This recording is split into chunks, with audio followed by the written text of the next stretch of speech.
hoy Frapán van a escuchar las voces de 3 pastores de la generación más joven de Málaga.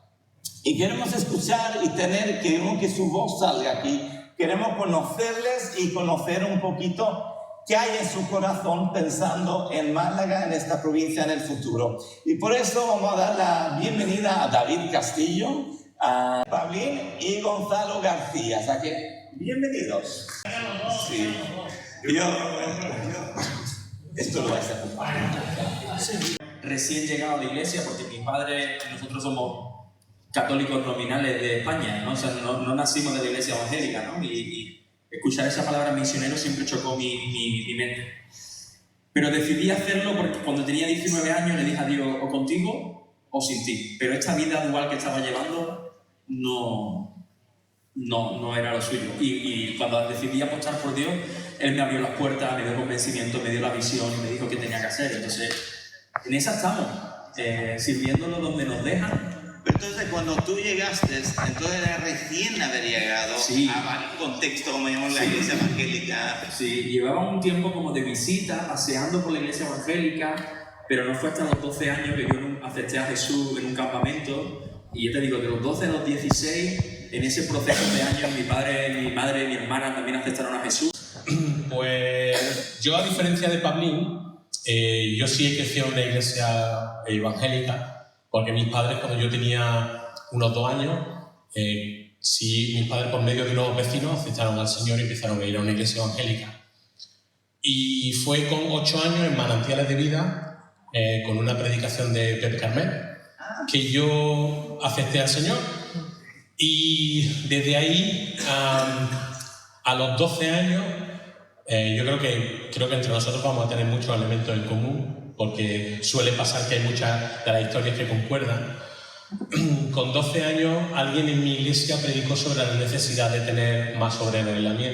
Y yo, inconsciente de mí, con 12 años, le dije al Señor, mira, Señor, si tú quieres, yo estoy dispuesto. Y el Señor guardó esa promesa por 10 años, y a los 22 años, yo no fui como Pablín, yo no elegí, sino que no tuve más remedio, porque yo quise huir de mi promesa, pero experimenté durante 6 meses lo que experimentó Jonás.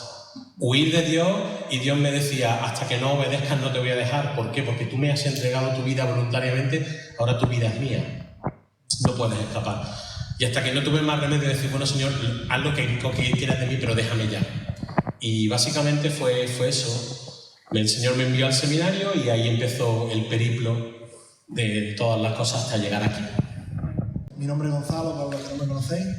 Y sí, yo nací, como ha dicho Pablín, ¿no? Yo tenía 8 años, él podía tener 18 perfectamente, así que ahí tenemos nuestra diferencia de edad, pero nací en la iglesia, una familia de toda la vida de la iglesia, muchos conocen a mis padres, la verdad es que bien. Al tiempo fuimos a parar a la iglesia de Renacer, donde estaba pastoreando Natanael, y estuve ahí pues, asistiendo y todo, genial, pero yo me daba cuenta que aunque estaba en la iglesia, estaba sirviendo y todo eso, pero no había experimentado el nuevo nacimiento, no había experimentado una transformación real en mi vida. Entonces, a los 18 años, el Señor juntó un montón de circunstancias para hacerme ver que necesitaba entregárselo todo, y ahí me convertí. Y al año siguiente empecé con mi mujer, de amigos, de novio y tal, y yo le decía siempre a ella, yo quiero ser de todo menos pastor. Así que vosotros sabéis como el sentido del humor del Señor, ¿no? Y después simplemente, si alguien me preguntase por qué has decidido entregar toda tu vida y servir al Señor por todo, es porque, primero, porque me salvó, segundo, porque Él se lo merece, y tercero, porque no puedo hacer otra cosa. Si pudiese resumirlo de alguna manera. Qué bueno, qué bien, está bien. Me gusta, es fruto de esta tierra, de lo que se ha hecho hace muchos años aquí. Mira, yo quería un poco dibujaros un poco la imagen de... Estamos en la provincia de Málaga, ahora estáis plantados en la ciudad de Málaga, en la provincia de Málaga, y sabemos que Málaga es una ciudad que a lo mejor de las ciudades de España que más va a extenderse en los próximos 10 años. Vive en un tiempo crucial como ciudad, realmente lo que ha pasado en los últimos años, la infraestructura. Pero entonces la iglesia, si vosotros pensáis ahora con la experiencia, porque no sois tan jóvenes, aunque queréis, pero no sois tan jóvenes, pero ya lleváis unos años, si vosotros pensáis, vale, ¿qué es la necesidad de la iglesia para realmente ser la respuesta, la luz, la respuesta o la esperanza para esta ciudad, esta provincia, pensando en los próximos 10 años? ¿Cuáles veis? ¿Qué desafíos hay? ¿Qué adaptación que hay que hacer? ¿Qué hay que pensar? ¿Qué pasa en vuestro corazón? ¿Se entiende la pregunta? Es un poco, pues... Vamos a empezar por Gonzalo ahora. Vamos a este. Yo. Sí. ¿Qué retos hay? Hay muchísimos retos, ¿no? Uno puede decir la inestabilidad emocional, por ejemplo, que tienen los jóvenes, ¿no? O la falta de fundamento y de anclaje, ¿no? Que tienen en cualquier cosa. Antes, a lo mejor hace 60 años, el español promedio tenía ese anclaje de vida en un catolicismo a lo mejor light, o a lo mejor incluso nominal, ¿no? Pero hoy día es que no hay nada de eso. No hay a qué anclarse, ¿no? Y por eso también las tribus y todo eso están cada vez más en auge, ¿no? Yo voy a decir la parte que me toca y mi corazón es, y lo que yo he experimentado es que si vamos a hablar de enfocándonos en jóvenes, una cosa que yo veo que los jóvenes necesitan mucho más es profundizar la palabra del Señor, ¿no? No solamente ellos por ellos mismos, sino nosotros como pastores darle esa respuesta, ¿no? Cuento una historia breve. En enero estábamos en un campamento de jóvenes y yo fui al campamento de jóvenes a dar un par de temas y a ayudar, y ya está. Pero lo curioso era que cada vez que había un grupito de jóvenes, fuese adolescente o fuese de más de 18, siempre me pillaba y, Gonzalo, que tengo que hablar contigo porque tengo una pregunta de no sé qué, tengo una pregunta de no sé cuánto, tengo una duda de tal y de cual y esto y otro, ¿no? Y preguntas muy interesantes, muy profundas, y muy actuales, ¿no? Un chaval me preguntó, oye, ¿qué hacemos si llega una persona trans a la iglesia? Mañana, ¿qué hacemos? Yo le dije, tío, le das un abrazo, le dices que bienvenido, lo sientas, le buscas un sitio y hace que se sienta cómodo, ¿no? Y después del culto pues ya hablamos y estamos con ellos y tal. Entonces, creo que hay muchos retos y en este caso pues yo quiero por lo menos puntualizar esto, ¿no? Mira, voy a hacer un comentario, ¿vale? con vuestro permiso. Es muy interesante lo que dice Gonzalo, porque en el contexto global en el mundo, en la generación jóvenes, post-pandemia, hay una necesidad y ellos mismos buscan profundizar. ¿Entienden? Ellos en iglesias en general, o sea, que yo escucho lo que sucede en diferentes lugares en el mundo, es como que ellos piden, necesitamos saber, ¿entienden?, el fundamento, y hay una diferencia de antes de la pandemia y después de la pandemia, y eso es muy interesante. O sea, que no es solamente que nosotros vemos la necesidad, sino ellos también están empezando a ver la necesidad. No sé si habéis vivido eso. Sí, de hecho, si puedo comentar algo, hay un fenómeno actual que se llama el nuevo calvinismo, me imagino que muchos de vosotros lo conocéis, que es un movimiento reformado en donde, bueno, lo que se pretende es, entre comillas, volver a la palabra y todo eso, y capta mucha gente, ¿no? Entonces, depende si le tienen más simpatía o menos simpatía al movimiento, eso ya es una reflexión personal, pero sí que es verdad que hay mucha gente, muchos jóvenes atraídos por eso, porque su estandarte, lo que ellos pretenden tener como estandarte, es la palabra de Dios, ¿no? Entonces es muy interesante cómo han captado muchísima gente.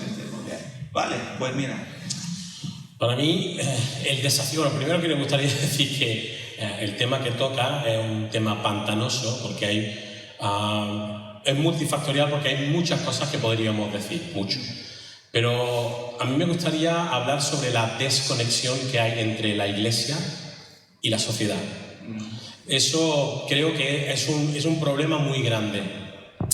Y para mí la razón de eso es que creo, y quiero deciros que voy a ser muy franco. A mí hay una cosa que yo no suelo decir mucho mi idea, pero cuando se me preguntan, yo digo lo que pienso. Yo creo que durante los 80 y los 90 la Iglesia evangélica se ha estado mirando mucho el ombligo. Hemos estado muy preocupados de cosas secundarias más de cosas primarias. Hemos olvidado el conectar con la gente de puerta hacia afuera. Siempre en los 90 y en los 80... no, si la puerta de la iglesia está abierta, sí, pero el Señor nos ha llamado a ir donde está la gente, no que la gente entre por la puerta. ¿Qué pasa? Que en los 90 empieza a surgir la idea de que, oye, empieza la gente no a venir. ¿Qué está pasando? El problema es que la desconexión es tal que ahora ya tenemos ese problema. Entonces, a la hora de empezar a mirar cómo conectamos con la gente, ya había un problema, porque ya había un abismo entre sociedad e iglesia y había que construir un puente. Tantas cosas de ese tema que podría decir, que yo creo que una de las cosas que para mí hoy en día es muy evidente es que el producto de la iglesia evangélica hoy en España es el producto del trabajo de los misioneros americanos, ingleses, suizos. Estamos de acuerdo, ¿verdad? Pero lo que no nos hemos dado cuenta es que nosotros hemos reproducido todos esos modelos sin hacer el trabajo de cómo es la iglesia en España con propia idiosincrasia.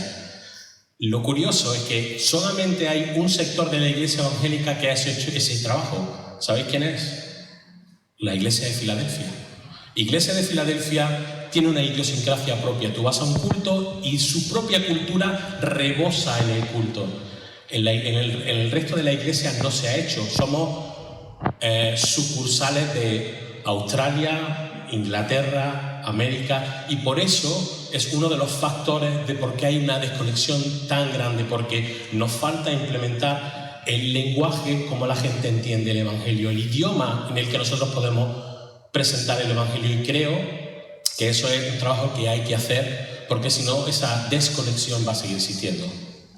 Está súper interesante, ¿no? Porque me viene un poco cuando el Espíritu Santo vino en el día de Pentecostés, ¿no? Porque fue... La mayoría pensamos que ahí nació la iglesia, ¿no? A ver, puede haber variedad, pero más o menos fue como el principio. Pero el efecto que vino el Espíritu Santo fue que todos en Jerusalén podían entender el Evangelio en su propio idioma. Y eso es muy interesante. Entonces, a veces nosotros pensamos que el Espíritu Santo viene para que tengamos cultos guayes, pero cuando empezó la iglesia fue que el Espíritu Santo vino para ayudarnos, equiparnos, hacernos entendibles a cada persona que estaba en Jerusalén. Y tiene un poco que ver esa desconexión, ¿no? Que, a ver, Espíritu Santo, ayúdanos, cómo tenemos que equiparnos en nuestro contexto. Está muy interesante, ¿vale? Pablín, pero yo voy aquí como... Claro. Gracias por la pregunta, Juanito, y seguro que también podríamos escuchar de Ezequiel también como pastor joven, liderando y plantando iglesia, y de otras personas aquí que estáis sirviendo, ¿no? Y me encantaría que pudiéramos crear mesas redondas donde pudiéramos dialogar de estas cosas, ¿no? Porque creo que nos nutriría muchísimo. Para mí, sumando lo que decía aquí mi compi, hay una necesidad muy grande también en la parte de los referentes. Y déjame explicar esto. Creo que en los últimos años, incluso durante la pandemia, hemos gastado mucha energía y mucho tiempo en seguir reproduciendo programas y no siendo referentes para la sociedad. Referentes en todos los niveles, porque es verdad que falta formación, los jóvenes, y yo incluso no puedo soñar de aquí a 10 años, porque los tiempos son tan volátiles que en 10 años a lo mejor te digo algo, pero dentro de 2 ya no sirve. Entonces, mejor marcarnos metas cortas que nos ayuden a conectar con la sociedad, pero hablando la forma que la sociedad necesita hablar. Y tengo muchas ideas y lo siento, a ver si lo consigo concisar mejor. Pero hoy la sociedad está hablando más de otras cosas que no de Dios. Hay una necesidad espiritual, pero no a veces basada en Dios. Tuve la oportunidad la semana pasada de estar en Madrid en un encuentro interreligioso donde pluralismo y convivencia montaba un encuentro para jóvenes y nos juntaban en mesas redondas, y yo en mi mesa tenía a un budista, a un judío, a una musulmana y a 2 o 3 religiones que se han inventado en el último mes. Te lo prometo, porque no sé ni producir el nombre. Y las ideologías que ellos tenían los llevaban con tal pasión que yo estaba escuchando y diciendo, ostras, ¿dónde estamos como iglesia hablando las cosas que necesitan ser habladas? A veces vamos nosotros con la Biblia en la mano o con la respuesta de que tú necesitas a Jesús. La respuesta es Jesús. pero no estamos escuchando las preguntas que la sociedad está haciendo. ¿Y qué pasa? Que si hay una gran desconexión de la iglesia con la sociedad, es que dentro de nuestra iglesia hay una gran desconexión del liderazgo con nuestros propios miembros. No hay un discipulado de verdad. Para mí, creo que gastamos mucho tiempo, y perdonad, porque creo que esto es un espacio seguro, gastamos mucho tiempo, mucho dinero en ser buenos administradores de un culto, pero muy poco tiempo, mucho poco dinero en invertir en vidas que transformen y que sean vidas que sigan transformando y que sean vidas que sigan transformando. Gastamos mucha idea en querer seguir ganando almas, pero no estamos dispuestos a desarrollar discípulos. Y creo que tenemos que volver a evaluar, y esto es una palabra que se dijo mucho en la pandemia, pero que después de la pandemia ha vuelto como una apisonadora. No gastamos tiempo evaluando si lo que estamos haciendo va a traer una versión del reino que impacta o si va a ser simplemente una reproducción de lo que hemos heredado. Y quizás esto es para extenderlo mucho más, pero ¿cuánto necesitamos ser una iglesia que propone, no que reacciona? Y lo hablaba con Warry 20.000 veces. Reaccionamos constantemente, el movimiento no sé qué, pues ahora hacemos no sé cuánto, el movimiento no sé cuánto, pues tenemos que poner freno, o ahora el hipercalvinismo, y ya no, la iglesia siempre ha sido revolucionaria en proponer, en soñar, en crear, y a veces por tapar agujeros y por el ritmo de vida que llevamos, no nos ponemos a pensar, a buscar en la unidad qué es bueno para Málaga. ¿Dónde tenemos que traer el valor que va a dar la diferencia a lo que la sociedad, otras religiones, otras culturas están hablando, diciendo, pensando, haciendo? No, genial. Lo que me gusta cuando escucho a vosotros es un poquito que hay una carga sincera por esta ciudad. Y eso es bonito. Y es algo que nos hace reflexionar, porque claro, a veces nos confundimos, porque a veces nosotros nos metemos y hacemos peleas innecesarias, y nos metemos en guerras innecesarias, y es la guerra de opiniones. ¿Entiendes? Pues yo pienso esto, tú piensas esto, o nosotros siempre lo hicimos así, o lo que sea, ¿no? Pero al final se trata de también encontrar dónde está el corazón, detrás de las personas, y ser afectados por esto. Y yo creo que a mí me anima ver jóvenes con esta determinación y esta pasión, o sea, que muy bien. Si tú querías, digamos, porque ahora tienes el micro y tienes aquí oficialmente Frabán de Málaga, si tú querías dejar un mensaje así, pensando así, yo quiero dejar un mensaje en este tema que estamos hablando, ¿no? Esto es lo que me gustaría como dar un mensaje a nosotros que estamos aquí. ¿Cuál sería? Ahora empezamos por David Reina. Ahí vamos a... Yo, si tuviera que dejar algo como mensaje, yo creo que sería muy sencillo, y es que algo que estaba mencionando Pablín es que somos el producto de una herencia. Me explico. Nosotros cuando aparecemos en una iglesia evangélica, todo lo que vemos es la herencia de muchos siglos de ejercitar el cristianismo. Muchos siglos. Muchas veces todas estas formas, todas estas expresiones son cosas que empezaron en su momento con un sentido, y muchas veces en el ejercer esa vida cristiana el sentido ha terminado, pero lo hemos seguido haciendo. Y creo que hay muchas cosas que hacemos como cristianos que han perdido el sentido, y las seguimos haciendo porque las hemos sacralizado. Esto no se puede tocar. Pongo un ejemplo.